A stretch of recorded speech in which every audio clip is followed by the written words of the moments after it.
सभी को मेरा राधे राधे। आज हम भगवत गीता के 3रे अध्याय की शुरुआत करने जा रहे हैं। अर्जुन ने कहा, हे जनार्दन, हे केशव, यदि आप बुद्धि को सकाम कर्म से श्रेष्ठ समझते हैं तो फिर आप मुझे इस घोर युद्ध में क्यों लगाना चाहते हैं। आपके व्यामिश्रित अनेकार्थक उपदेशों से मेरी बुद्धि मोहित हो गई है, अतः कृपा करके निश्चयपूर्वक मुझे बताएं कि इनमें से मेरे लिए सर्वाधिक श्रेष्ठकर क्या होगा। श्री भगवान ने कहा, हे निष्पाप अर्जुन, मैं पहले ही बता चुका हूँ कि आत्म साक्षात्कार का प्रयत्न करने वाले 2 प्रकार के पुरुष होते हैं। कुछ उसे ज्ञान योग द्वारा समझने का प्रयत्न करते हैं तो कुछ भक्ति में सेवा के द्वारा।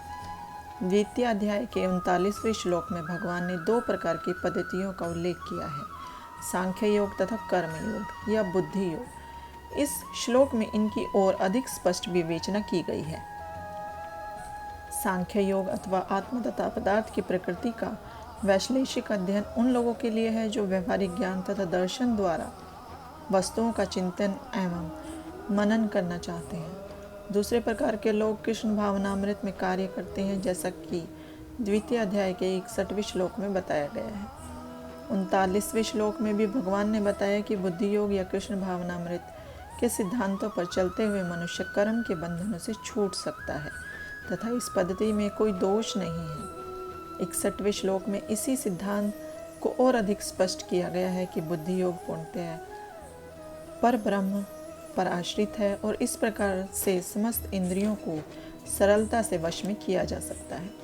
अतः दोनों प्रकार के योग धर्म तथा दर्शन के रूप में अन्योनाश्रित है। दर्शन विहीन धर्म मात्र भावुकता या कभी कभी धर्मांधता है और धर्म विहीन दर्शन मानसिक ऊहापोह है। अंतिम लक्ष्य तो श्री कृष्ण है, क्योंकि जो दार्शनिक जन परम सत्य की खोज करते रहते हैं वे अत्यंत कृष्ण भावनामृत को प्राप्त होते हैं। इसका भी उल्लेख भगवत गीता में मिलता है। संपूर्ण सिद्धांतों का उद्देश्य परमात्मा के संबंध में अपनी वास्तविक स्थिति को समझ लेना है। इसकी अप्रत्यक्ष पद्धति दार्शनिक चिंतन है, जिसके द्वारा कर्म से कृष्ण भावनामृत तक पहुंचा जा सकता है। प्रत्यक्ष पद्धति में कृष्ण भावनामृत में ही प्रत्येक वस्तु से अपनी संबंध जोड़ना होता है। इन दोनों में से कृष्ण भावनामृत का पाठ श्रेष्ठ है, क्योंकि इसमें दार्शनिक पद्धति द्वारा इंद्रियों को विमल नहीं करना होता। कृष्ण भावनामृत स्वयं ही शुद्ध करने वाली प्रक्रिया और भक्ति की प्रत्यक्ष विधि सरल तथा दिव्य होती है। न तो कर्म से विमुख होकर कोई कर्मफल से छुटकारा पा सकता है और न केवल संन्यास से सिद्धि प्राप्त की जा सकती है। भौतिकवादी मनुष्य के हृदय को विमल करने के लिए जिन कर्मों का विधान किया गया है उनके द्वारा शुद्ध हुआ मनुष्य ही संन्यास ग्रहण कर सकता है। शुद्धि के बिना अनायास संन्यास ग्रहण करने से सफलता नहीं मिल पाती। ज्ञान योगियों के अनुसार संन्यास ग्रहण करने अथवा सकाम कर्म से विरत होने से ही मनुष्य नारायण के समान हो जाता है, किंतु भगवान कृष्ण इस मत का अनुमोदन नहीं करते। हृदय की शुद्धि के बिना संन्यास सामाजिक व्यवस्था में उत्पात उत्पन्न करता है। दूसरी ओर यदि कोई नियत कर्मों को न करके भी भगवान की दिव्य सेवा करता है तो वह उस मार्ग में जो कुछ भी उन्नति करता है उसे भगवान स्वीकार कर लेते हैं। स्वल्पस्य धर्मस्य त्रायते में तो भयात, ऐसे सिद्धांत की रंचमात्र संबंधता भी महान कठिनाइयों को पार करने में सहायक होती है। प्रत्येक व्यक्ति को प्रकृति से अर्जुन गुणों के अनुसार विवश होकर कर्म करना पड़ता है। अतः कोई भी एक क्षण भर के लिए भी बिना कर्म किए नहीं रह सकता। जो कर्मेंद्रियों को वश में तो करता है, किंतु जिसका मन इंद्रिय विषयों का चिंतन करता रहता है वह निश्चित रूप से स्वयं को धोखा देता है और मिथ्याचारी कहलाता है। दूसरी ओर यदि कोई निष्ठावान व्यक्ति अपने मन के द्वारा कर्मेंद्रियों को वश में करने का प्रयत्न करता है और बिना किसी आसक्ति के कर्म योग प्रारंभ करता है तो वह अति उत्कृष्ट है। अपना नित्य कर्म करो, क्योंकि कर्म न करने की अपेक्षा कर्म करना श्रेष्ठ है। कर्म के बिना तो शरीर निर्वाह भी नहीं हो सकता। श्री विष्णु के लिए यज्ञ रूप में कर्म करना चाहिए, अन्यथा कर्म के द्वारा इस भौतिक जगत में बंधन उत्पन्न होता है। अतः हे कुंती पुत्र, उनकी प्रसन्नता के लिए अपने नियत कर्म को करो, इस तरह तुम बंधन से सदा मुक्त रहोगे। सृष्टि के प्रारंभ में समस्त प्राणियों के स्वामी ने विष्णु के लिए यज्ञ सहित मनुष्य तथा देवताओं के संततियों को रचा और उनसे कहा, तुम इस यज्ञ से सुखी रहो, क्योंकि इसके करने से तुम्हें सुखपूर्वक रहने तथा मुक्ति प्राप्त करने के लिए समस्त वांछित वस्तुएं प्राप्त हो सकेंगी। यज्ञों के द्वारा प्रसन्न होकर देवता तुम्हें भी प्रसन्न करेंगे और इस तरह मनुष्य तथा देवताओं के मध्य सहयोग से सबों को संपन्नता प्राप्त होगी। जीवन की विभिन्न आवश्यकताओं की पूर्ति करने वाले विभिन्न देवता यज्ञ संपन्न होने पर प्रसन्न होकर तुम्हारी सारी आवश्यकताओं की पूर्ति करेंगे। किंतु जो इन उपहारों को देवताओं को अर्पित किए बिना भोगता है, वह निश्चित रूप से चोर है। भगवान के भक्त सभी प्रकार के पापों से मुक्त हो जाते हैं, क्योंकि वे यज्ञ में अर्पित किए भोजन को ही खाते हैं। अन्य लोग जो अपने इंद्रिय सुख के लिए भोजन बनाते हैं, वे निश्चित रूप से पाप खाते हैं। सारे प्राणी अन्न पर आश्रित हैं, जो वर्षा से उत्पन्न होता है। वर्षा यज्ञ संपन्न करने से होती है और यज्ञ नियत कर्म से उत्पन्न होता है। वेदों में नियमित कर्मों का विधान है और ये वेद साक्षात श्री भगवान पर ब्रह्म से प्रकट हुए। फलतः सर्वव्यापी ब्रह्म यज्ञ कर्मों में सदा स्थित रहता है। हे प्रिय अर्जुन, जो मानव जीवन में इस प्रकार वेदों द्वारा स्थापित यज्ञ चक्र का पालन नहीं करता, वह निश्चय ही पापमय जीवन व्यतीत करता है। ऐसा व्यक्ति केवल इंद्रियों की तुष्टि के लिए व्यर्थ ही जीवित रहता है। किंतु जो व्यक्ति आत्मा में ही आनंद लेता है तथा जिसका जीवन आत्म साक्षात्कार युक्त है और जो अपने में ही पूर्णतया संतुष्ट रहता है, उसके लिए कुछ करणीय कर्तव्य नहीं होता। जो व्यक्ति पूर्णतया कृष्ण भावना भावित है और अपने कृष्ण भावनामृत के कार्यों से पूर्णतया संतुष्ट रहता है, उसे कुछ भी नियत कर्म नहीं करना होता। कृष्ण भावना भावित होने के कारण उसके हृदय का सार मैल तुरंत धुल जाता है, जो हजारों हजारों यज्ञों को संपन्न करने पर ही संभव हो पाता है।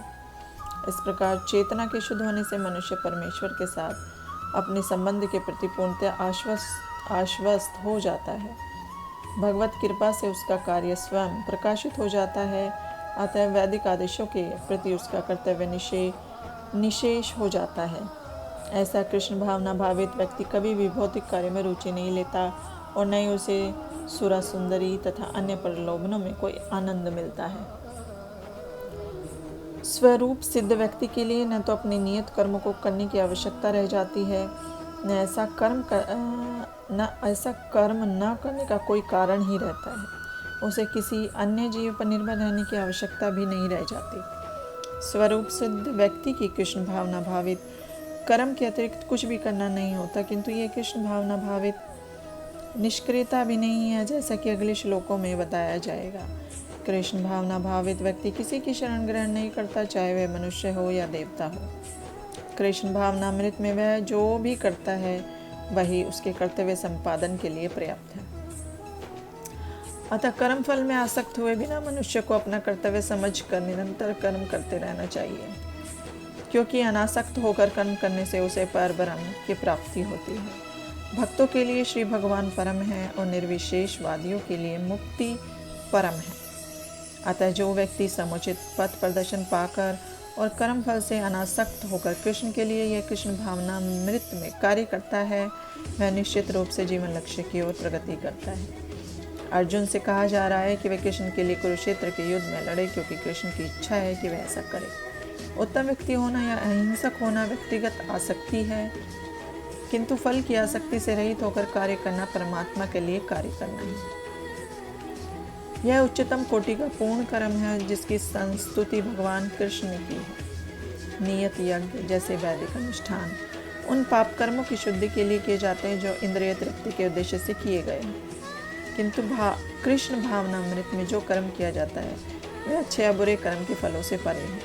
कृष्ण भावना भावित व्यक्ति में फल के प्रति लेश मात्र आसक्ति नहीं रहती, वह तो केवल कृष्ण के लिए कार्य करता है। वह समस्त प्रकार के कर्मों में रह कर भी पूर्णतया अनासक्त रहता है। जनक जैसे राजाओं ने केवल नियत कर्मों को करने से ही सिद्धि प्राप्त की। अतः सामान्य जनों को शिक्षित करने की दृष्टि से तुम्हें कर्म करना चाहिए। महापुरुष जो जो आचरण करता है, सामान्य व्यक्ति उसी का अनुसरण करते हैं। वह अपने अनुसरणीय कार्यों से जो आदर्श प्रस्तुत करता है, संपूर्ण विश्व उसका अनुसरण करता है। हे पृथापुत्र, तीनों लोकों में मेरे लिए कोई भी कर्म नियत नहीं है, न मुझे किसी वस्तु का अभाव है और न आवश्यकता ही है, तो भी मैं नियत कर्म करने में तत्पर रहता हूँ। क्योंकि यदि मैं नियत कर्मों को सावधानी पूर्वक ना करूँ तो हे पार्थ, यह निश्चित है कि सारे मनुष्य मेरे पथ का ही अनुगमन करेंगे। आध्यात्मिक जीवन की उन्नति के लिए एवं सामाजिक शांति में संतुलन बनाए रखने के लिए कुछ परंपरागत कुलाचार हैं जो प्रत्येक सभ्य व्यक्ति के लिए होते हैं। ऐसे विधि विधान केवल बुद्धिजीवों के लिए है, भगवान कृष्ण के लिए नहीं। लेकिन क्योंकि वे धर्म की स्थापना के लिए अवतरित हुए थे, अतः उन्होंने निर्दिष्ट नियमों का पालन किया। अन्यथा सामान्य व्यक्ति भी उन्हीं के पद चिन्हों का अनुसरण करते, क्योंकि कृष्ण परम प्रमाण है। श्री भागवत से ये ज्ञान होता है कि श्री कृष्ण अपने घर में तथा बाहर गृहस्थोचित धर्म का आचरण करते रहे। यदि मैं नियत कर्म ना करूं तो ये सारे लोग नष्ट हो जाएं, तब मैं अवांछित जन समुदाय को उत्पन्न करने का कारण हो जाऊंगा और इस तरह संपूर्ण प्राणियों की शांति का विनाशक बनूंगा। जिस प्रकार अज्ञानी जन फल की आसक्ति से कार्य करते हैं, उसी तरह विद्वान जनों को चाहिए कि वे लोगों को उचित पथ पर ले जाने के लिए अनासक्त रहकर कार्य करें। विद्वान व्यक्ति को चाहिए कि वह सकाम कर्मों में आसक्त अज्ञानी पुरुषों को कर्म करने से रोके नहीं, ताकि उनके मन विचलित ना हो, अपितु भक्ति भाव से कर्म करते हुए वह उन्हें सभी प्रकार के कार्यों में लगाए, जिससे कृष्ण भावनामृत का क्रमिक विकास हो। जीवात्मा अहंकार के प्रभाव से मोहग्रस्त होकर अपने आप को समस्त कर्मों का कर्ता मान बैठता है, जबकि वास्तव में वे प्रकृति के तीनों गुणों द्वारा संपन्न किए जाते हैं। दो व्यक्ति जिनमें से एक कृष्ण भावना भावित है और दूसरा भौतिक चेतना वाला है, समान स्तर पर कार्य करते हुए समान पद पर प्रतीत हो सकते हैं, किंतु उनके पदों में आकाश पाताल का अंतर रहता है। भौतिक चेतना वाला व्यक्ति अहंकार के कारण आश्वस्त रहता है कि वही सभी वस्तुओं का करता है। वह यह नहीं जानता कि शरीर की रचना प्रकृति द्वारा हुई है, जो परमेश्वर की अध्यक्षता में कार्य करती है। भौतिकवादी व्यक्ति वह नहीं जानता कि अंततोगत्वा वह कृष्ण के अधीन है। अहंकारवश ऐसा व्यक्ति हर कार्य को स्वतंत्र रूप से करने का श्रेय लेना चाहता है, और यही है उसके अज्ञान का लक्षण। उसे यह ज्ञात नहीं कि उसके स्थूल तथा सूक्ष्म शरीर की रचना प्रकृति द्वारा भगवान की अध्यक्षता में की गई है। अतः उसके सारे शारीरिक तथा मानसिक कार्य कृष्ण भावनामृत में रहकर कृष्ण की सेवा में तत्पर होने चाहिए। अज्ञानी व्यक्ति यह भूल जाता है कि भगवान ऋषिकेश कहलाते हैं, अर्थात वे शरीर की इंद्रियों के स्वामी हैं। इंद्रिय तृप्ति के लिए इंद्रियों का निरंतर उपयोग करते रहने से वह अहंकार के कारण वस्तुतः मोहग्रस्त रहता है, जिससे वह कृष्ण के साथ अपने शाश्वत संबंध को भूल जाता है। हे महाभाव, भक्ति भाव में कर्म तथा सकाम कर्म के भेद को भली भांति जानते हुए जो परम सत्य को जानने वाला है, वह कभी भी अपने आप को इंद्रियों में तथा इंद्रिय तृप्ति में नहीं लगाता। माया के गुणों से मोहग्रस्त होने पर अज्ञानी पुरुष पूर्णतः भौतिक कार्य में संलग्न रहकर उसमें आसक्त हो जाते हैं। यद्यपि उनके ये कार्य उनमें ज्ञानाभाव के कारण अदम होते हैं, किंतु ज्ञानी को चाहिए कि उन्हें विचलित ना करे। अतः हे अर्जुन, अपने सारे कार्यों को मुझ में समर्पित करके मेरे पूर्ण ज्ञान से युक्त होकर लाभ की आकांक्षा से रहित स्वामित्व के किसी दावे के बिना तथा आलस्य से रहित होकर युद्ध करो। जो व्यक्ति मेरे आदेशों के अनुसार अपना कर्तव्य करते रहते हैं और ईर्ष्या रहित होकर इस उपदेश का श्रद्धा पूर्वक पालन करते हैं, वे सकाम कर्मों के बंधन से मुक्त हो जाते हैं। किंतु जो ईर्ष्यावश इन उपदेशों की उपेक्षा करते हैं और इनका पालन नहीं करते हैं, उन्हें समस्त ज्ञान से रहित, दिग्भ्रमित तथा सिद्धि के प्रयासों में नष्ट भ्रष्ट समझना चाहिए। यहाँ पर कृष्ण भावना भावित न होने के दोष का स्पष्ट कथन है। जिस प्रकार परम अधिशासी की आज्ञा के उल्लंघन के लिए दंड होता है, उसी प्रकार भगवान के आदेश के प्रति अवज्ञा के लिए भी दंड है। अवज्ञाकारी व्यक्ति चाहे कितना ही बड़ा क्यों न हो, वह शून्य हृदय होने से आत्मा के प्रति तथा परब्रह्म परमात्मा एवं श्री भगवान के प्रति अनभिज्ञ रहता है। अतः ऐसे व्यक्ति से जीवन की सार्थकता की आशा नहीं की जा सकती। ज्ञानी पुरुष भी अपनी प्रकृति के अनुसार कार्य करता है, क्योंकि सभी प्राणी तीनों गुणों से प्राप्त अपनी प्रकृति का ही अनुसरण करते हैं। भला दमन से क्या हो सकता है। आज के लिए बस इतना ही। राधे राधे।